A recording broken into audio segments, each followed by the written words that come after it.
I'm Bob, FundList a nuisance, an annual giving enthusiast. Thanks for joining in with this. I'm going to throw the ball to my friend Torrey Hood from the University of Nevada at Reno in a second. She's got lined up a very nice list of other voices and other experts to involve in today's chat. So I'm going to let her run with that in a minute. I do have my usual slide here, which is just basically some rules of thumb for as we go today. I'm going to try and be Torrey's wingman and just keep us on time a little bit with all the things we want to get through, which are more or less listed here in the agenda at the left. If we don't get to everything you want to talk about, maybe we should assume this isn't the last Phonathon chat here, but maybe the first of more to come. We've got some Zoom polls. If you've been following my saga since we started doing this, you'll be pleased to see I continue to make progress with Zoom polling. I think I've got it figured out now. Let's see when the time comes in this chat. And the chat button itself, we have found to be very useful for a range of things. If you've got a comment that you want to make, use the chat to do that. If you've got a question you want to ask the group, feel free to use the chat to do that. If you want to speak, there's no reason why we can't switch on your microphone and you can chime into the conversation. So give us a heads up in the Zoom chat, not the Zoom chat, if you want to do that. I also got asked yesterday by somebody who is listening in, could all of you tell us what platform you're using for Phonathon at the moment? Assuming it's not just paper distribution of pledge forms, or even that too, it's fine with me. Yeah, there are still people doing that. Yeah. I don't mean to pass judgment on the paper pushing crowd. But as a takeaway, we'll share the chat with everybody and you can sort of see at a snapshot who's using what platforms. And if you're trying to make some decisions yourself about where you go from here, that's probably a pretty useful takeaway. So that's so use the chat. That's kind of like a little bit of a transcript of everything that we talk about here that's not in the video. Okay, and I can see the record button has been pushed, which means I am more likely than not to have a recording of this when we're done, and we'll pass that along too to anybody who has to duck out or anybody who couldn't join us today. Okay, I think those are my ground rules, Torrey. So why don't I'll throw it over to you, and I'll keep admitting anybody who's a straggler showing up. But otherwise, thanks for doing this. Take it away. Yeah, of course. Thank you, everyone, for joining. I think phone program, probably more than any other channel in our annual giving matrix, is the one that we have the most questions about, because it's the one that we have to think about social distancing, safety of the students. Is it right to be calling right now? How do we do remote calling? All those questions. And I think there's a lot of them right now, and I don't think anyone completely has all of it figured out, but we're going to do the best to address various scenarios. So as Bob mentioned, I'm from the University of Nevada, Reno. I've been in development for over 10 years, and I was in the corporate world for a long time, but phone program is one that I've always had a soft spot for. That was one of my first jobs in college, was that processing all the checks for the phone program. So to give a little context, University of Nevada, Reno, we are an in-house program. We leverage a licensed campus call. So that means the students are our employee, the manager is a university employee. But with that, we have not been able to call since March because we have to be on campus leveraging that server to call. So we're a little dead in the water right now, as a lot of you probably are as well. So this really gave us the opportunity to reassess and determine if a more of a SaaS option is the way to go that would allow us a little more flexibility to allow remote calling or allow students to still work even if they aren't on campus. So those are all things that we are considering right now, as I'm sure a lot of you are as well. So today I've lined up, based on things that I was seeing in FundList and on various listservs and in other discussions we've had, I lined up 3 areas, or 4 I should say, for people to come in and talk about. So first we're going to talk about leveraging students for more than just calling. I know a lot of people have been wondering, what do they do if we're not calling? A lot of us are still required to pay our students, but they're not working. So how can we leverage them? They're a great resource, and how can we leverage them for other areas in development and alumni relations? So my friend Catherine Aguilera at St. Mary's College here in California, or in California. I used to be in California, so I still associate with that state. But she has been doing a great job of leveraging those students for various tasks and stewardship. So she'll talk about that. We'll then move into Mike Geddes at University of Denver, is one of the few people that I have heard from that is still calling parents. So he's going to give a little perspective on how they're talking to parents, the feedback they're getting, the performance there, because I think that's a big question that a lot of us have. We have shied away from parents since this all started. So I'm curious to see what's happening there. Then I'll talk a little bit about call centers and social distancing. I've been working with my phone program manager, David Porter, who's on this call, to figure out what is our plan when students return in August, and how do we ensure their safety, our safety, and also ensure that we're delivering the best possible scenario for our constituents. So I'll touch on that a little bit. And then lastly, we have Mason Harmon from Creighton University in Nebraska. And Mason has developed a virtual call center that will be going live fiscal year 21. So their entire call center is now virtual. So he will talk a lot about that. He has games, he has motivation, he has Zoom calls, all of the above. So he'll really dive into what that looks like and how that could influence us going forward and what call centers could look like going forward. This actually sounds like it could have meaningful content. Yes, a lot of meaningful content, I feel. But I think first we'll do our first poll question, if Bob can put that on the screen, and that will kind of get us going. And then I'll hand it over to Catherine. But I think a lot of people are curious, and just to let you know, you'll see this recording so you can all see and reach out to people. But is your phone program currently operating? No, we haven't called since March. No, but we're hoping to start calling again this month. Yes, we have students who are working remotely, or yes, we have students working in our call center. So looks like as of right now, the overwhelmingly majority is that we haven't called since March. So it's always nice to see that we're not alone in that regard. And then kind of a sprinkling of the others. For those of you that did answer, the 6 of you that answered that you're still calling in your call center, I'd love for maybe you to chime in when I talk about the social distancing section of the call center, because I think you're probably most familiar with it as well, since you currently have students in your call center right now. So chime in, raise your hand when we get to that section, and we'll unmute you as well. So I think without further ado, I will hand things off to Catherine, and let's get her. I thought that poll was managed really well, by the way. I did too. Good job, Bob. So Catherine, I think I just... Okay, yes. Perfect. You should be unmuted. So take it away, Catherine. Hi, Catherine. Hello, I'm Catherine. I'm the Phonathon coordinator at St. Mary's College. And we did not have the students calling, we're planning on having them calling remotely during the fall. We're planning to do that through Wilson and Bennett, which is now changing to a Donor Connect.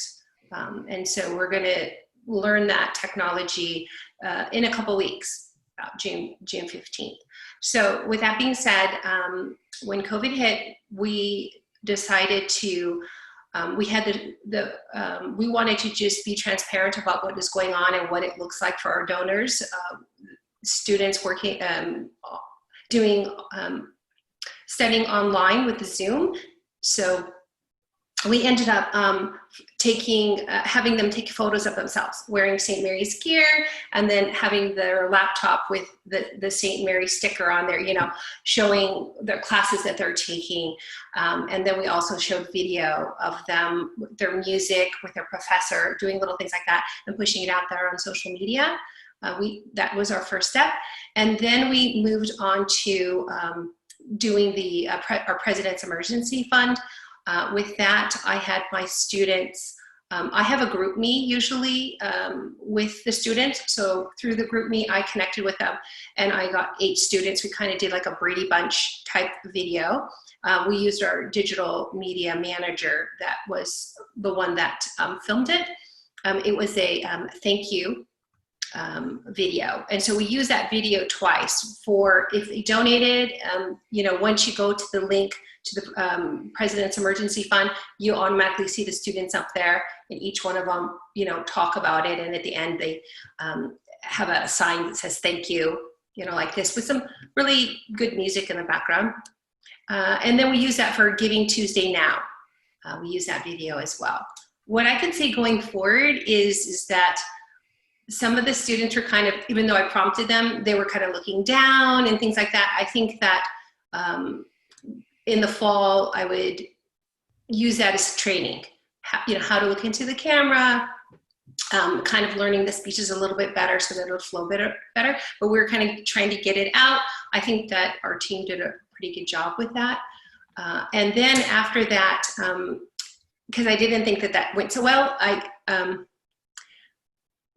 we call them student advancement ambassadors. Thanks, Catherine. That wasn't directed just at you. I didn't mean to interrupt you. That was for everybody else. And so, thank you. and so the last thing, and so I call them my A-team. And so that's kind of a thing that we have.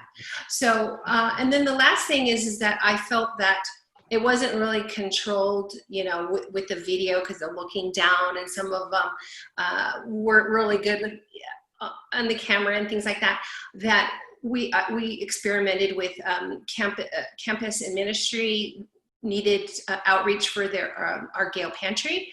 And so I used the students for that. They did selfies in which they had a sign that we made. They could print it out, or they can do it also with video saying how they have hope. So SMC hope.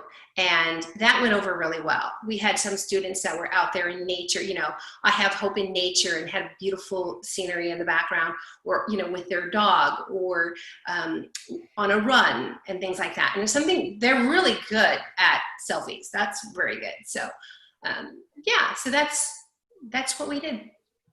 Nice. I think hearing about the Zoom, that would also be an interesting training point and kind of one of those additional outreach and services we can provide our students, because a lot of them will probably be doing Zoom interviews in the future. And so giving that training of how to properly speak on Zoom, how to be engaged, how to look at your camera and all of that. So that's a really interesting way that we can also add some professional development for our students. Great idea. Yeah. And Catherine, have you explored, have you done any, I know a lot of people were talking about professional development or sending their students in webinars and things like that. Did you guys explore doing that at all? We have that, I have that student development aspect already in play with Phonathon, but we did not. We had a change of staff and we have an interim VP. And so there was just a lot of things going on that we didn't, we kind of stopped that component. That will start back up in the fall. So I ended up doing like a group me text to them. I do have a lead student ambassador that was kind of doing the outreach for me to the students. So that was kind of teaching her some management skills and things like that. I think that went over really well. And then talking to them individually on the phone and check-ins. But I usually, we start out the fall and I work with a career and development center and services, and they get their LinkedIn set up. And then, you know, I follow, you know, internships and things like that, even through our department in advancement and also outside. So those things will be in play, and we will have those in play for the fall as well. Great. Yeah, I know. And for anyone that's hasn't leveraged GroupMe, I don't know about you, but over the last year or so, I've noticed it's getting harder and harder to get students to respond via email. They're not the email generation, this group. They don't like email. So we did establish a GroupMe, and that has gone really well, especially during this time, to get students to respond and engage. And it's also been a fun tool to get them to engage with one another. Sometimes during this online session that we just did, we would just text them on a Friday and be like, how's it going? How are classes? What are you guys up to? And then they just start a whole dialogue with themselves. And you could see they were craving that social interaction. So definitely suggest getting a group text going with your callers and leveraging some type of platform. That's gone really well with us too. Well, thank you, Catherine. If anyone else has questions for Catherine, put it in the chat. And we can revisit that after our next session with Mike. But I think a lot of us were wondering what happens coming if in fall we do end up going remote again. And I know we have been paying our students. We stopped at the end of the semester, but I don't know we can do that next fall. And so I would love to have tasks for them to do, whether it's signing birthday cards or thank you notes or whatever it is, but having them at least be working versus just paying to not work. So thank you, Catherine. All right. Well, the next poll question that we have is kind of teeing up Mike's discussion around parents. So here we go. Are you currently contacting parents via phone? I think a lot of us are wondering about this. We have not contacted parents. We actually didn't even send pledge reminders to parents this semester, just due to some communication issues that we had at the beginning of the pandemic. So for us, we felt it was better to just let parents be. But I know there are some that are having a lot of success reaching out to parents. And one of those is Mike Geddes from the University of Denver, sorry, Mike, University of Denver and the Crimson Call Center. And Mike has been calling parents. And so we're gonna unmute Mike and he can speak to that. But it does look like 61% of us are not calling parents right now. Others have done email or mail to them. So if you've had some success with email or mail outreach to parents, please put that in the chat, because as Bob mentioned, the chat is being recorded, so we will see that and we can follow up with you about that. But in the meantime, let's have Mike. Turn on the mic, Mike. All right. Hi, Mike. Uh-oh. Did I screw this No, up? Probably. I got it. Sorry There we about go. that. Just assume it's my fault every time. I did. No. Hi, everybody. I'm Mike from the University of Denver.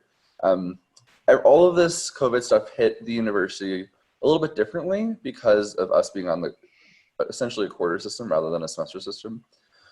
All of the decisions about this spring quarter going online happened the week of March 9th, basically the same as other decisions at semester schools. We're having those points of clarification made. And we have a week of finals and then a week of spring break before we would launch into our spring quarter call-in. So our script changed really pretty drastically that week. Parents especially, we always like to talk about events that are happening. We have a regional team system in which we have 5 different regional teams in major markets across the country that do a lot of event planning and engagement opportunities, which, although technically marketed for alumni, are actually open to the entire DU community. So usually that's a big part of our conversations. But there had to be a lot of changes for us to make those conversations really appropriate and cognizant of tone and all that sort of stuff, especially when parents were asking for questions that we didn't have answers to, or questions that the answer could change from day to day. So we really wanted to make sure that we weren't acting in a way that was sort of outside of the caller's pay grade. They're not the individuals to explain why our vice chancellor is making decisions or not making decisions. We really went into those conversations wanting to understand what their situation is, and be kind of a lending ear and understand kind of how everything was impacting them. Because DU has 10,000 total enrollment. There are families on different sides of the spectrum. There are individuals that probably, if they were primed to make a leadership level gift, they may increase it because of the need. And then there are individuals that we could call them twice a year, once in the fall, once in the spring. They'll give $250, or maybe they give $10. You know, that's the other side of the spectrum. And we wanted to really be understanding that it's hard to kind of assume what somebody wants to do without having a conversation with them. So we haven't been calling parents at full steam, but they've never been excluded. The majority of our calling is in current parent non-donors right now. And the major change that our conversations are having are, usually in a conversation, we mention 4 to 6 designations. The University of Denver has hundreds and hundreds of designations. So for us, opening up our CRM and reading all of their opportunities to give hasn't been the most helpful for us in years past. So we usually, depending on what's happening on campus and what different priorities are, we'll mention 4 to 6. But with parents, we streamlined it. Our conversations are updating their information. They are letting them know about some campus leadership changes. We have a new chancellor as of last year, and some major construction projects in housing and residential education. And we're letting them know about 2 designations. That's it. So the first is the Student Assistance Fund. We've had the Student Assistance Fund for 2 fiscal years now. It's usually part of our conversations as it is, but we're really kind of emphasizing that and telling student stories about how they're being supported by that designation. And then the Learning Effectiveness Program, which is our version of like specialized disability support services for students that have learning exceptionalities. Yeah. What's been your response to those funds? Are parents well received with that? Very much so. So our parents are much more likely to give to designations which are student-centric anyways, rather than maybe the academic department that their student is studying in, or the club or organization that their student is a part of. So what I've noticed is our participation rate is pretty consistent with what it usually is for our parent constituencies. Gotcha. And have you seen any decline in your average gift with parents? So it's tough. Average gift is a hard thing for us because we transitioned this fiscal year to asking everybody to give a sustaining gift instead of a one-time gift. So there's some it's hard to compare kind of the 2 things. Yeah. Is a $5 per month gift, that's a perpetual gift, is that $5? Is that the number of months that are left in that fiscal year? Is it the number of months that go until that card is expired? So we kind of have them separately, but that's a different conversation, but we're having a lot of success with our sustaining gifts, but right now we're only asking for one-time gifts, and the giving levels are right around where they usually are for that constituency. Gotcha. So for us, I know that parents tend to be one of our best performing segments with the phone program. They are still that bread and butter for our phone program, versus alumni tend not to pick up as much. Mm-hmm. So with you, is parents traditionally a big group for your phone program? Yes, absolutely. I love parents because, as you said, the contact rates are usually much higher. We've had to really closely partner with our parent and family giving team and parent and family engagement team to make sure that they're including the call center phone number on mailing on information that gets sending out. So when they see 303-219-9002, they're not like, why is Denver calling me? Is my child okay? All that kind of stuff. But yes, they're usually, especially our parents who have already given, those are always pretty successful through the call center, and we've had success with them still, especially with our giving day that we had, giving 3 days between the 19th and the 21st. I love parents. So Angela asked about how we all get our parent info, and I know that is a huge question across the board.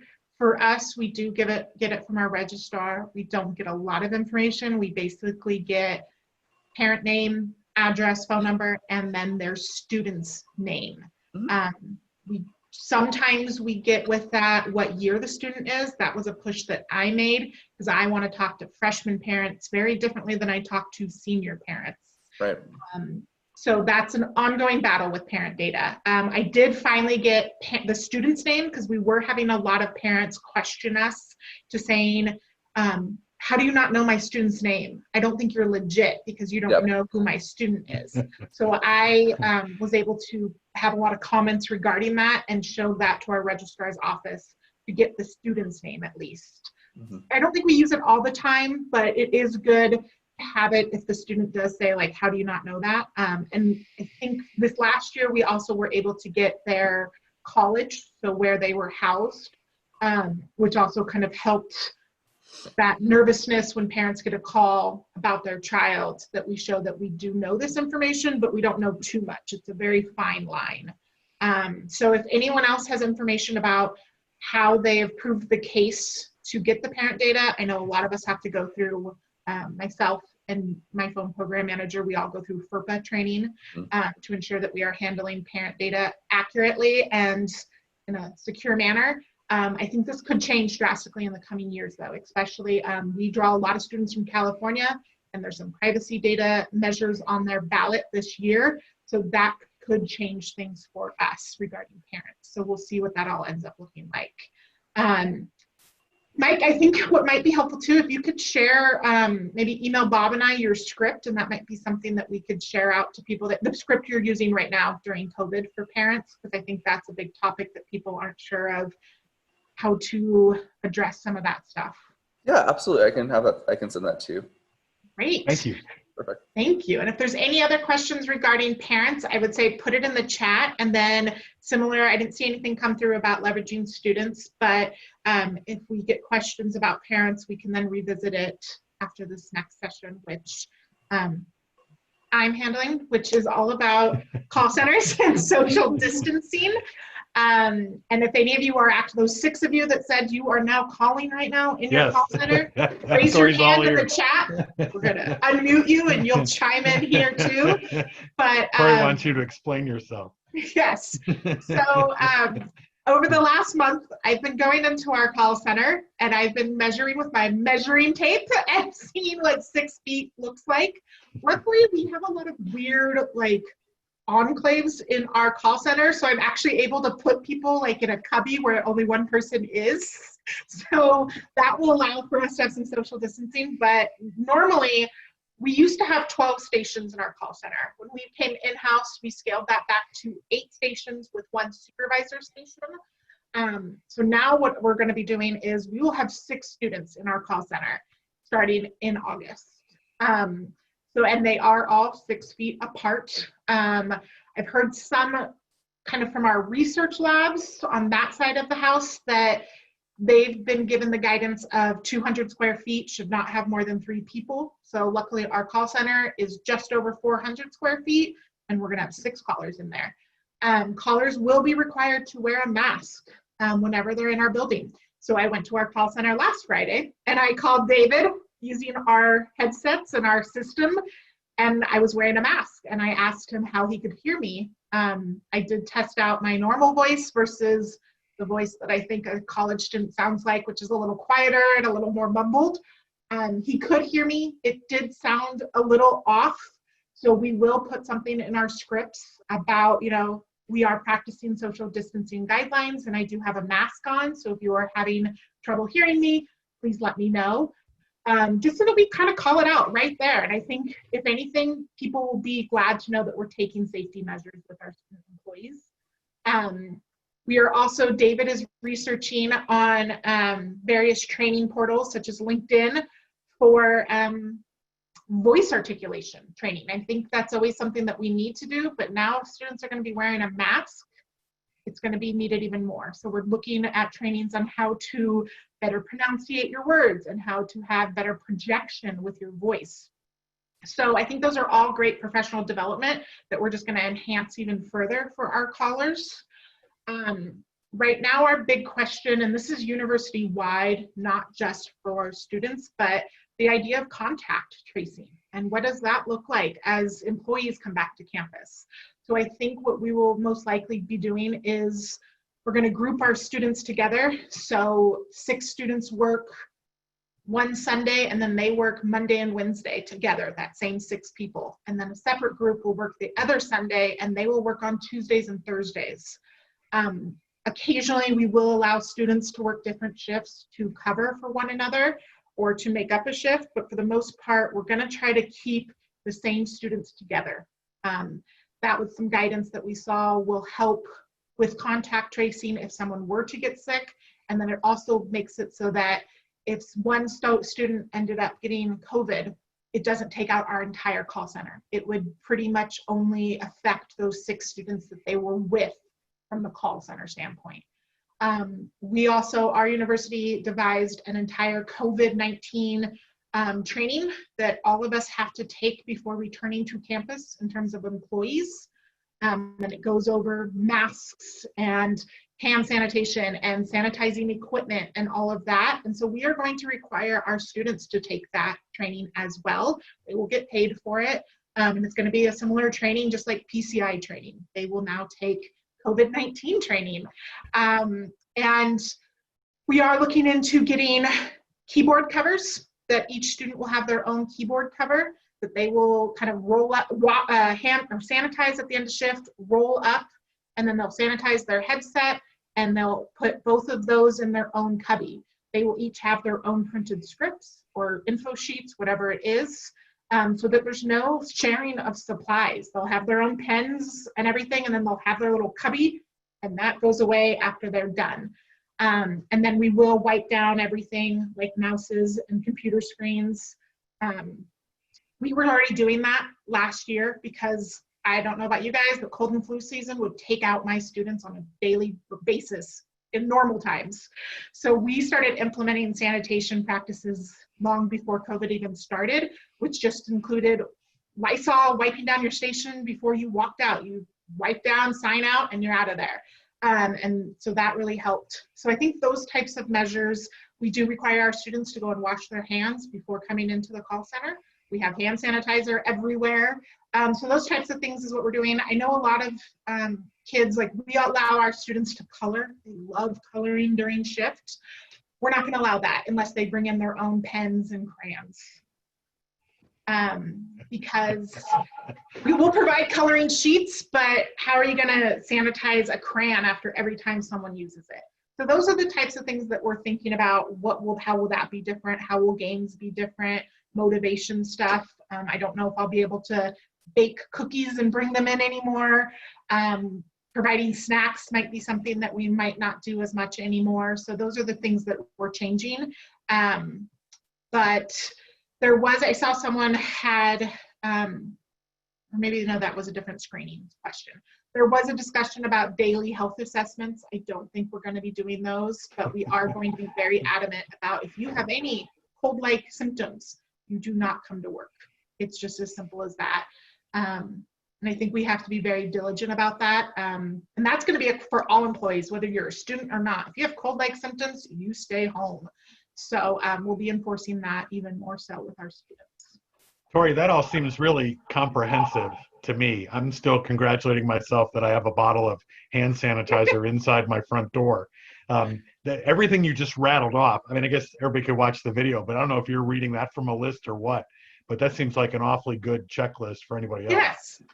David actually developed a whole sanitation COVID policy for our callers, and we can send that out to the group afterwards. That's really good.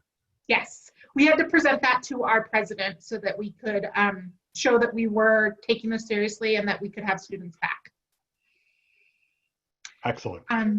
Great. So that's social distancing in the call center. If anyone has anything to add, please put it in the chat and we can address it. But I think it is possible. I don't think this is unheard of.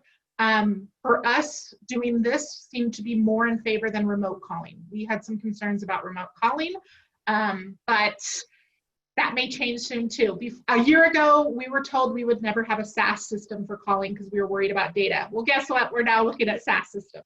So things are changing, and who knows, by next year we could be all remote, which then leads in very nicely to— How convenient. Yes, we have this last kind of generic polling question, and we probably should have done it before I talked about social distancing, but what will your call center look like this fall? Whether it's remote in the call center, a hybrid model, or you don't know yet. And that's totally fine that you don't know yet. I think a lot of us are very hopeful that students will be returning to campus in some way, shape, or form. We're going to have like a hybrid model on our campus, but a lot of students or campuses don't know yet. And I think, as Bob hinted to, I keep saying we have these plans, but have a backup plan, because there's a lot of talk that we might all be back in September and October, but then November we might all be back to being remote. So who knows? Who knows? But who knows it looks when? like, and it looks like the overwhelmingly majority is that you don't know yet, and that's okay. And be glad that you're not alone, that you don't know yet. And then the other 25% is callers working in the call center. So I will definitely send out our policy for COVID-19, which might help some of those that haven't decided yet. And then we'll also help those that are planning to have callers back. Have you planned on having callers call from different places on campus? We have looked at that just actually in our building alone. We have 4 floors, and so we thought, could we have students in unoccupied offices? But the concern was that's just more areas that people are, and like bathrooms and sanitation and all of that. So we're trying to keep our students in the same vicinity as possible, just to make it easier to manage and to supervise them. But I know that there are some that are saying maybe we could do something with Zoom. So if we do end up having students in different buildings, they would all be on Zoom at the same time during their call shift, and that could be a way to monitor them. But the person to speak all about remote calling and a virtual call center is Mason Harmon. Mason has developed a fully virtual call center for FY21. So we're going to hand it off to Mason, and he will talk all about how that will look and how he's managing students and remote calling and all of that. So Mason, if you are unmuted, we're now going to hand it off to you to talk all about what a virtual call center looks like and how you're managing that. Hello, Creighton. Thanks. Hi, everybody. Thank you so much.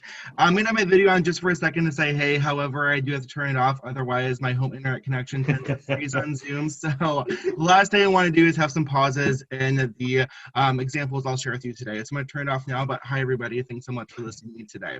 I thought I invented that. Well, first and foremost, thank you so much, Bob and Torrey, for connecting with me about this opportunity to share what the future of Phonathon will look like for Creighton University. So some background info for you about me. I've been overseeing the Creighton Phonathon going on my 6th fiscal year, and I'll also be going my 4th fiscal year of overseeing the student giving program, which will also incorporate many digital elements in my FY21 annual plan. So our Phonathon will be entirely virtual for all of FY21 and perhaps beyond. Admittedly, I was hesitant to embrace this change, but the more I thought about it, the more excited I am to make this transition. There will certainly be some challenges and barriers along the way. I do have some ideas to share with you today that will help make this process easier. As far as hiring goes, to provide you some context, prior to the summer, our Phonathon employed around 50 students, with 7 to 8 of them being student supervisors. As we move forward to a virtual setting, we are going to reduce our staff to approximately 38 students, with 6 of them being a supervisor. The reason for this reduction is because we are making a large investment in laptops for all of our student employees to utilize for our virtual call center. However, the shift expectations will increase. In the past, students were required to work 2 shifts per week. This will now increase to 3 shifts per week, with some exceptions for returning employees. Additionally, we're also going to increase the hourly wage for students as well. We want this job to be their priority, and we're looking for the very best talent to occupy this role. Therefore, all of our students on staff this past fiscal year will undergo another interview with myself and the supervisor team to determine who is the right fit for a virtual team in FY21. Moreover, hiring will factor in 3 important pieces. First, the employee must also have a personal laptop that they can use, which I'll explain more about later on. Second, they must have a secure home internet connection. And third, they must have access to a private area with a closed door for data security purposes. Right before the campaign begins, we will meet one-on-one with each new caller and returning caller, At this time, they will receive their university laptop as well as a pair of headsets. Additionally, they will also receive a power pack at this time. This power pack will include all the essentials they need to work from home. It will include items important to virtual games we'll play. It will have a notebook, pen, webcam cover, snacks, printed training documents, a couple small tokens, etc.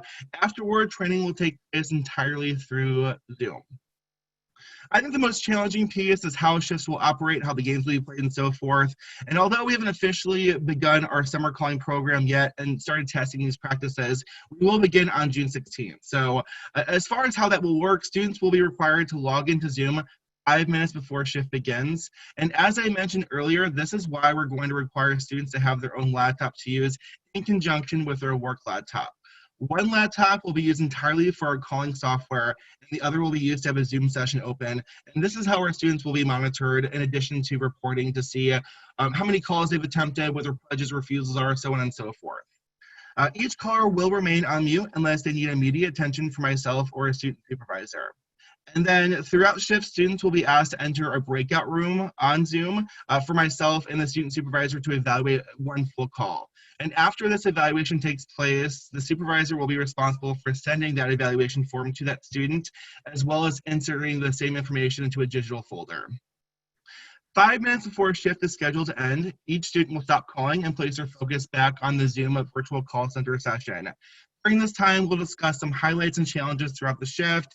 A student supervisor or myself will be responsible for printing out the pledge cards from our physical call center located on campus and then making sure those pledge cards get mailed out.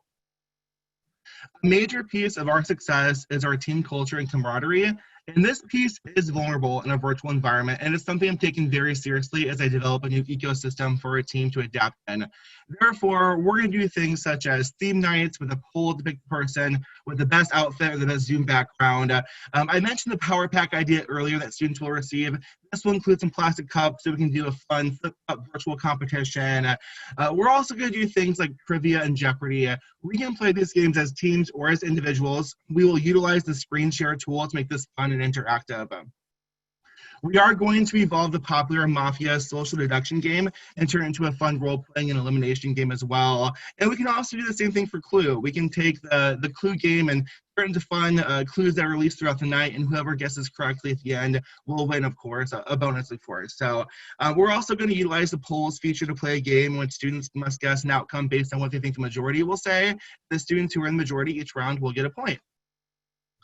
Something fun that's been a tradition of ours for about 5 years now, we play a semester-long game called Assassin. Essentially, it's like Survivor meets Big Brother meets Phonathon. It's really cool and interesting. So the person with the most pledges each night is to eliminate another player from the game, all the way until the end of the semester, only 3 players are left. Afterward, a jury of other callers determines who gets to win. Winner gets a $100 bonus, and they used to get their face on a Victor wall at our physical call center. Artifacts like this will have to evolve to a digital standard. So we will attempt to build a fun community online that even our Phonathon alumni can engage with as well. So it's a way to keep everybody connected. We have a huge Phonathon community of alumni and students on campus, and we believe there's merit there with connecting the two worlds and keeping them engaged as well. So Mason, quick pause real quick. Sure. Don't mean to interrupt, but we do have some questions coming in that I think would be good, helpful for you to address before diving in further. I believe, and I hope I answered correctly, but the platform that you're using going forward is Wilson Bennett, correct? Correct, yes. Okay, perfect.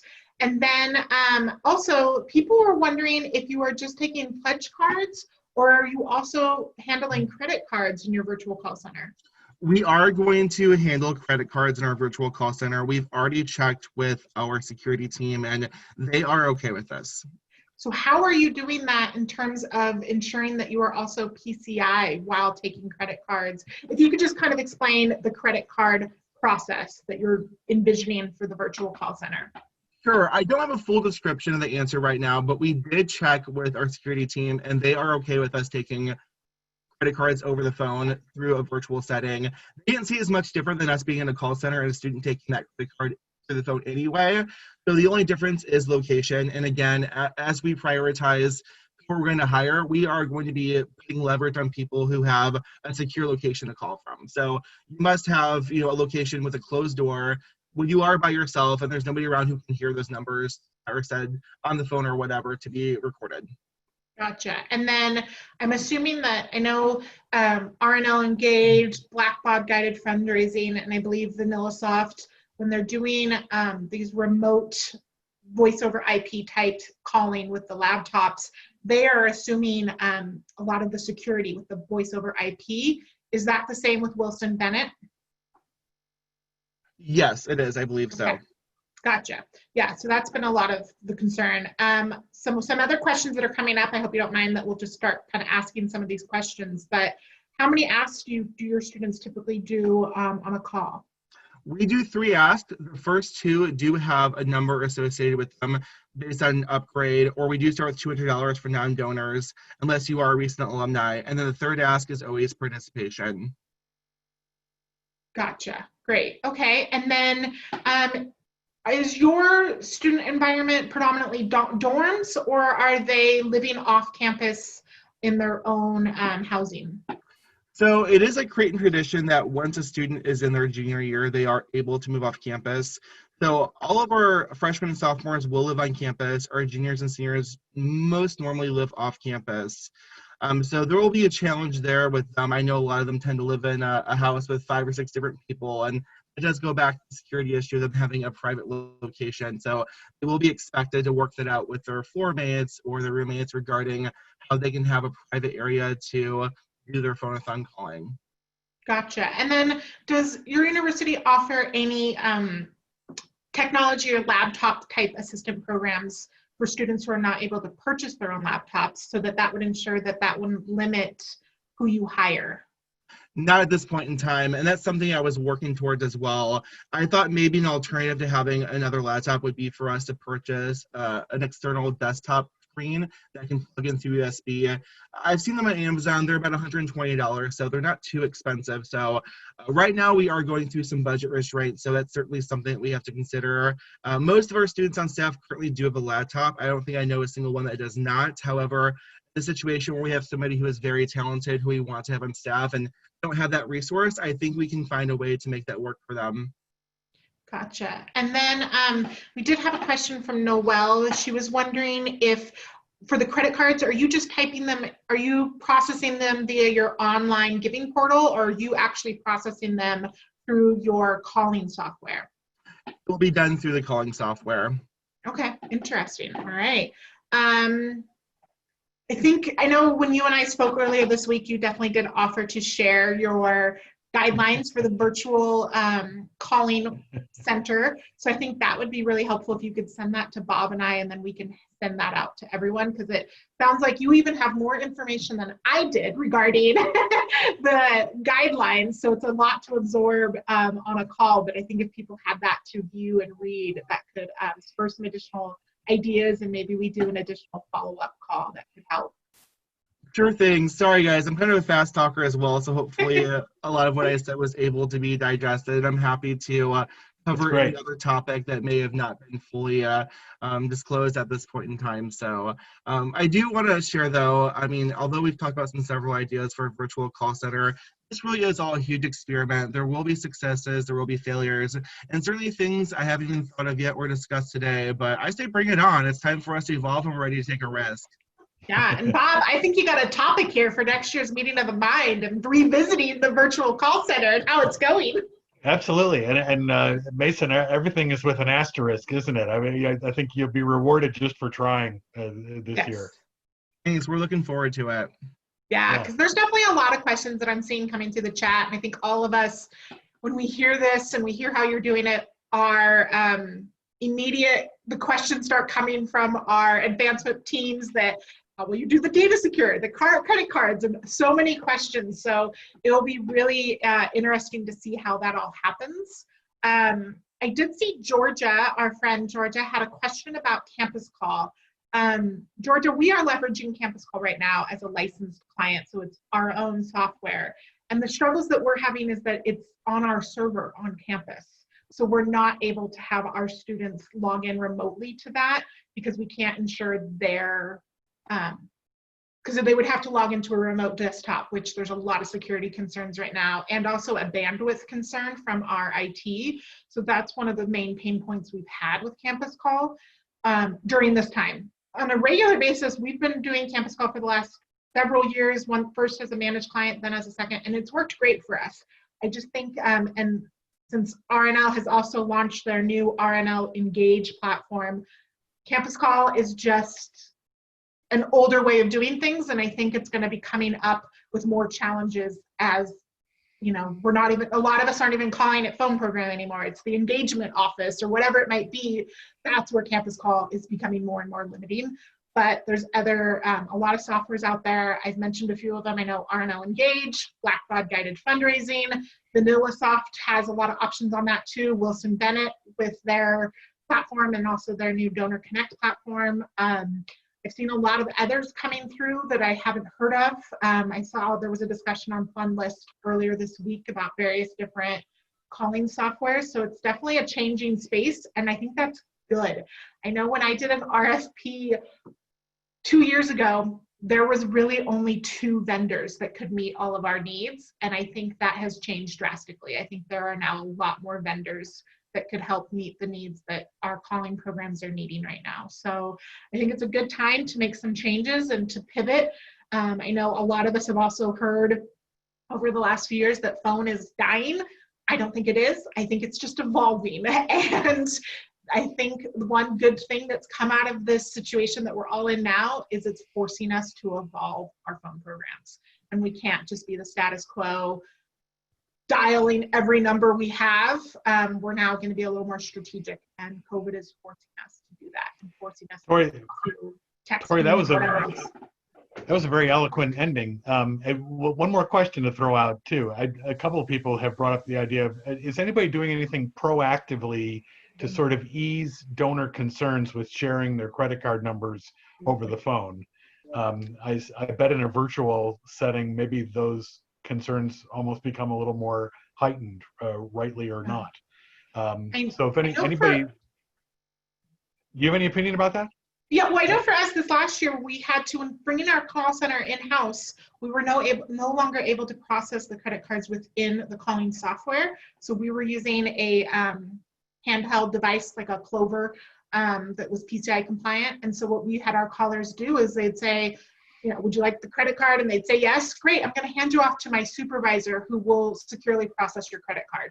And I think that went really well because I think people saw that we were taking it to one additional level of security, though what backfired in a couple regards, and it was only a handful of instances, it gave them a pause. And they're like, oh, wait, no, I don't want to give credit card. Just send it to me in the mail. So that was the only thing, is that it did give them that moment to think.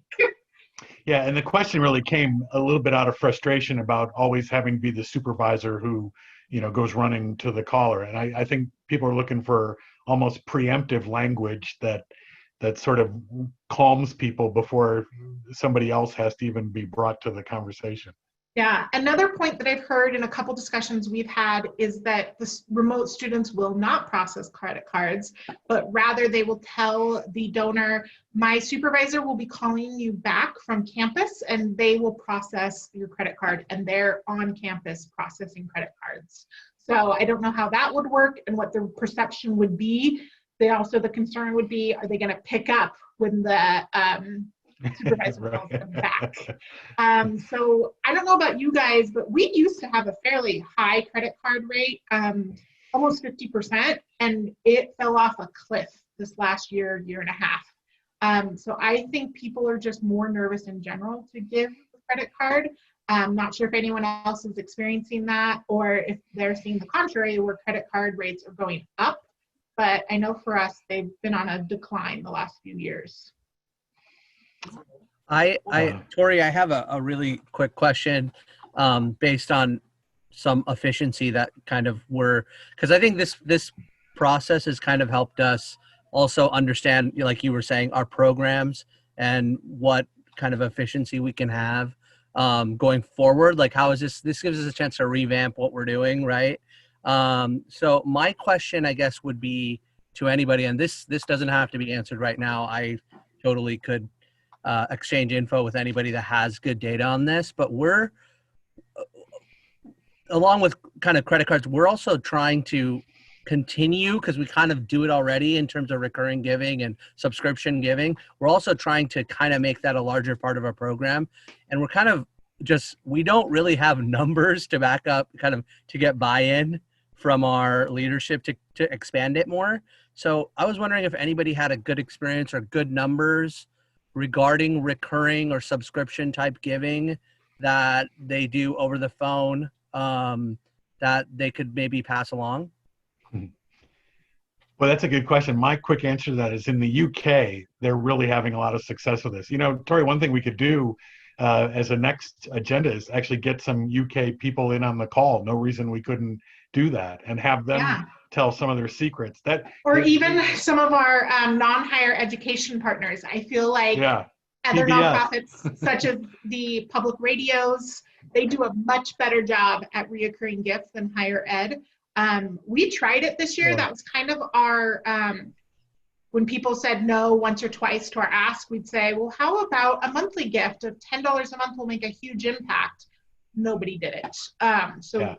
We couldn't get along that. We couldn't get the momentum going with reoccurring gifts, but I definitely agree. I think it would be a great talking point for another discussion. Yeah, Mike mentioned in the chat that that's become their first ask for a gift, which the UK has been doing for several years. And it just occurs to me, it'd be easy to recruit somebody from across the pond to join this chat and just hear straight from them how they do it. That's a good idea. Yeah. And Sierra, you just asked a wonderful question about budget and switching your calling programs.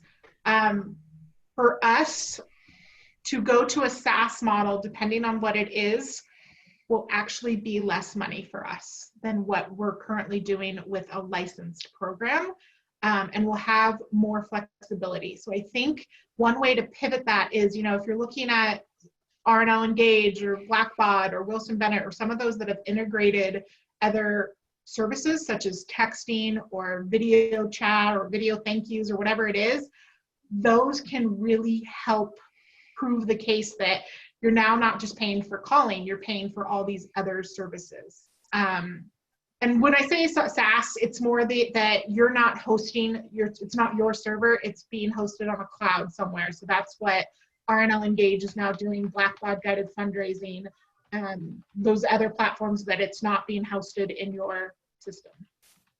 So software as a service. So yeah, a lot of good questions coming through, and other people volunteering others to chat in other future sessions. So this thing runs itself. That's nice.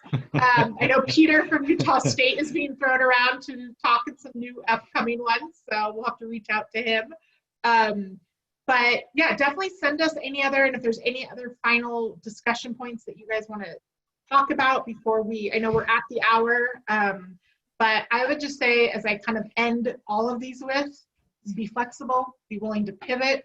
I don't think any of our plans that we're doing right now is going to be 100% what we do in fall, because I didn't think I was still going to be working from home in June, and here I am on week 12 of working from home. So I think a lot of us, what we're planning out right now can very well change in another month or two, which probably leads to, I think if we do a follow-up to this, it might be better to do it sometime in mid-July, because I think a lot of us will have some more answers about budgets and what it looks like. I'm afraid if we did it next week or in 2 weeks, we'd still have a lot of the same questions. Yeah, well, let's assume we'll get together again. Maybe we'll get Peter, maybe we'll get a good Brit to join us. And Torrey, thank you. And thanks to all your guests for a great conversation. Yes, thank you all. It was definitely very enlightening. And yes, we are recording this, and the chat is being recorded as well. So you'll be able to see all the comments in the chat too. Okay. Great. Thank you, everyone. And thanks, everybody. good luck as we plan this out. And stay safe out there. Yes, and healthy.